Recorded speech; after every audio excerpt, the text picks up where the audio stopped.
ABP news, सर्वसामान्य जनतेचं खुलं व्यासपीठ. 2 दिवस राहिले होते मेला, 2 दिवस कंप्लीट केले. आई काशीला जाऊन आल्या, त्यानंतर मग गंगापूजन केलं, इथंच मोठा कार्यक्रम.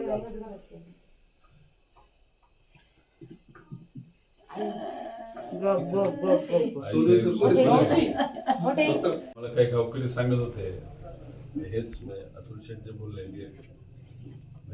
न घाबरणारी व्यक्तिमत्व एकदम निर्भीडपणे आम्हाला. मी आता किती जंगलात एकटाच राहतोय ना, मी ते वाघ घेऊन ते करून ठेवून मला वाटत एक दिवस माझ्या सुद्धा जाऊन आता पण दोन्ही बॅटरी सगळं दिली जाणार आहे. पण थोडंसं इथं आल्यानंतर सगळंच ग्रामपंचायतने केलं असं दिसतंय. I think what I know is, इथं जर एखादा सैनिक शहीद झाला नाहीतर वीर मरण पावले तर त्यांना तिथं जे काही नियोजन आणि खर्च आहे तो कलेक्टर ऑफिसमधून होतो ना.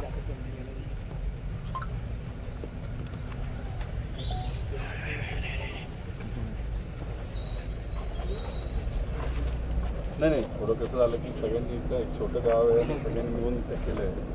थोडं आपलं प्रशासनाकडे त्यांचं तर होऊन एवढे आपण थोडंसं लक्ष घाला. मी सरपंचांनी इथं सर्व पद्धतीनं सांगतो. ठीक आहे, कसं झालं बोलतो त्यासाठी फार मोठी गोष्ट आहे. कुटुंब म्हणून हे सोपं नाही. अख्खे गावकरी, तालुका, जिल्हा, राज्य, देश तुमच्याबरोबर आहे. आम्ही कुठेही कमी पडणार नाही.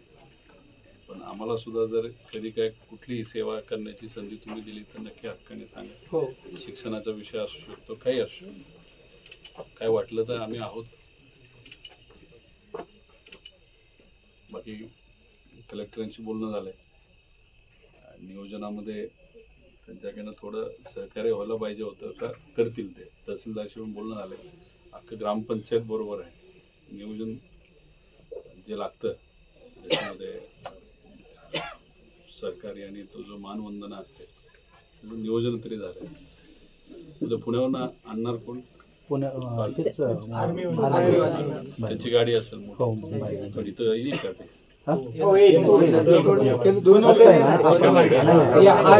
आपण वन वे केला. आता जाताना काम चालू होतं म्हणून इकडून आलो. आता असं सरळ जाणार आपण कालपासून. आणि उद्या सकाळी पोलीसवाले आहेत ना, इकडं नो एंट्री करणार आहे. फक्त नातेवाईक आणि व्हीआयपी कोणी आले भेटायला, मंत्री वगैरे. फुलाचं काय केलं?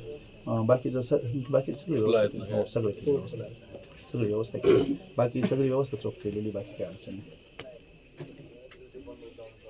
आता तो आमच्या गावचाच मुलगा असल्यामुळे आमचा सर्वांचाच मित्र, भाऊ, त्याच्यामुळे देशाचा सुपुत्र आहे. देशाचा सुपुत्र आहे. त्याच्यामुळे काय कुठंच प्रशासन कुठेही मागं राहिलं तर गाव कुठेही मागं राहणार नाही. त्याच्यामुळे काही असं काही नाही.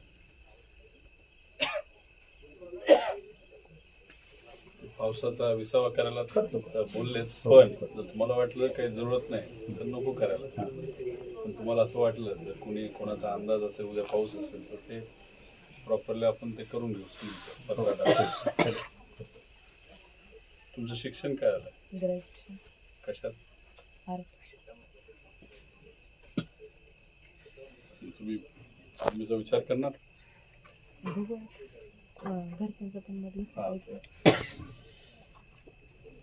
ते तुम्हाला हे सांगतात सगळे थोडं आर्मीचे जे ऑफिसर आहेत.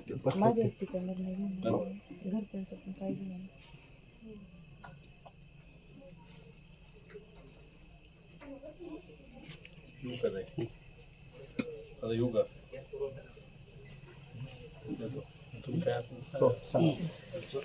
आज जर आपण बघितलं शहीद वीर संदीपजी गायकवाड हे आपल्यात नाहीत, देशासाठी आणि आपल्या सर्वांसाठी आपल्या परिवाराचा विचार न करता, स्वतःचा विचार न करता त्यांनी जे टेररिस्ट होते, जे दहशतवादी होते, त्यांच्यावर त्यांच्या सर्व जे काही बटालियन होती त्यांच्याबरोबर जाऊन त्यांनी तिथं अटॅक केलं आणि त्याच्यावर दुर्दैवाने आपल्यातलेच अनेक असे सैनिक हे वीरमरण त्यांना मिळालं.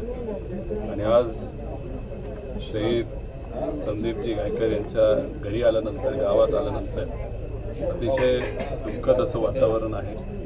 अख्खं गाव, अख्खा तालुका, अख्खा देश तर त्यांच्याबरोबरच आहेत. पण आपण जर या गावामध्ये बघितलं तर सरपंचापासून, सदस्यापासून, ग्रामस्थांपर्यंत सगळ्यांनी स्वखर्चातून जे काही नियोजन करावं लागतं ते नियोजन तिथं केलेलं आहे.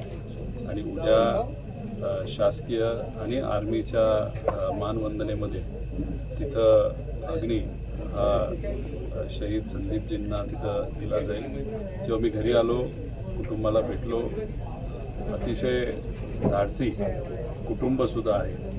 त्यांना बोलतासुद्धा येत नाही, पण तरीसुद्धा आपला मुलगा, आपला पती, आपला भाऊ काय स्वभावाचा होता, कसं लढवाया होता आणि डोळ्यात पाणी आलं तर त्याला वाईट वाटेल या हेतूतून अतिशय धाडसी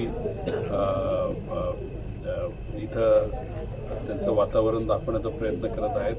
तरीसुद्धा आपल्यातला एक व्यक्ती तिथं गेल्यानंतर अतिशय दुःखाचा डोंगर या परिवारावर तिथं ढासळलेला आहे आणि त्यांच्याबरोबर अख्खं गाव एक परिवारासारखं बरोबर आहे.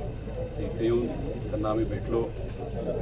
आर्मी तर त्यांच्याबरोबर आहे, देश त्यांच्याबरोबर आहे, पण जिथं कुठं लागेल तिथं सेवा म्हणून आम्ही सर्वजणसुद्धा देशवासी म्हणून त्यांच्याबरोबर आहे हे सांगण्यासाठी इथं आलेलो आहोत. दादा, खरं बघितलं गेलं तर ते करंडी गावचे जरी असले गेले तरी उदरनिर्वाहाच्या साठी ते पिंपळदरी या ठिकाणी त्यांचं कुटुंब राहत होतं. त्यांचा जन्मसुद्धा त्या ठिकाणी झाला.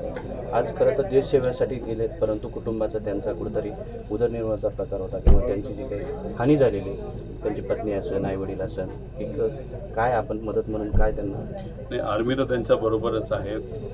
आता वडिलांना आम्ही भेटलो.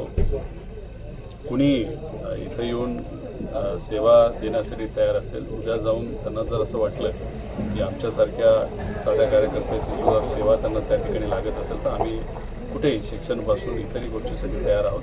पण आज जर आपण बघितलं तर अतिशय त्यांच्या घरामध्ये वातावरण दुःखद आहे आणि तर कुठेही ती चर्चा करणं योग्य ठरणार नाही. पण जेव्हा केव्हा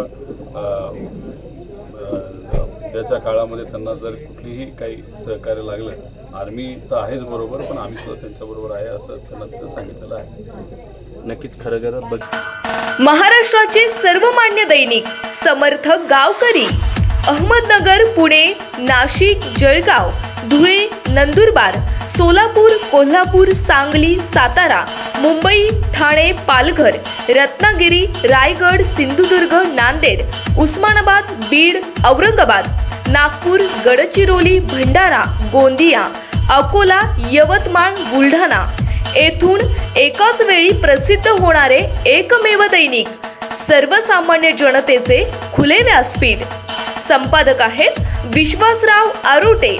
मोबाईल नंबर आहे 94 23 38 85 08.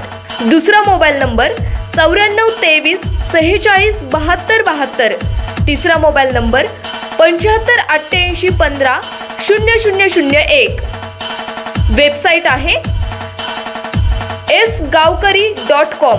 मेल आय डी आहे aklgavkari@gmail.com.